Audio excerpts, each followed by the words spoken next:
يا الله يا كريم يا عظيم يا غفور يا شكور يا ودود. روزہ انسان کے نفس اور قلب و باطن کو ہر قسم کی آلودگی اور کثافت سے پاک و صاف کر دیتا ہے۔ انسانی جسم مادے سے مرکب ہے جسے اپنی بقا کے لیے غذا اور دیگر مادی لوازمات فراہم کرنا پڑتے ہیں، جبکہ روح ایک لطیف چیز ہے جس کی بالیدگی اور نشو و نما مادی ضروریات اور دنیاوی لذات ترک کر دینے میں مضمر ہیں۔ جسم اور روح کے تقاضے ایک دوسرے کے متضاد اور برعکس ہیں۔ روزہ جسم کو اپنا پابند اور منعقد بنا کر مادی قوتوں کو لگام دیتا ہے،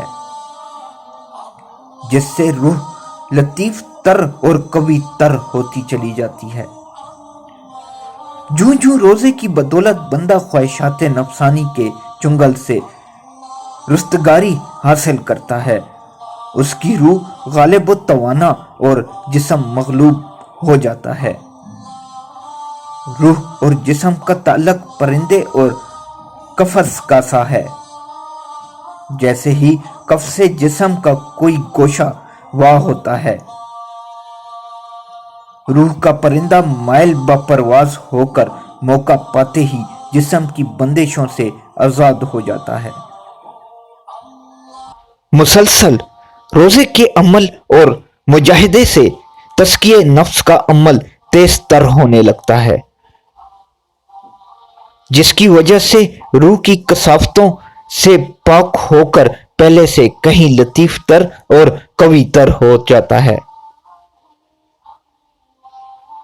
یہاں تک کہ بعض کاملینوں اور فاق کی روحانی طاقت کائنات کی بکرانیوں اور پہنائیوں پر حاوی ہو جاتا ہے۔ روزے سے فکر و فاقہ کی جو شان استغنا جنم لیتی ہے وہ تو نگری سے کہیں اعلیٰ مقام و رفعت کی حامل ہے۔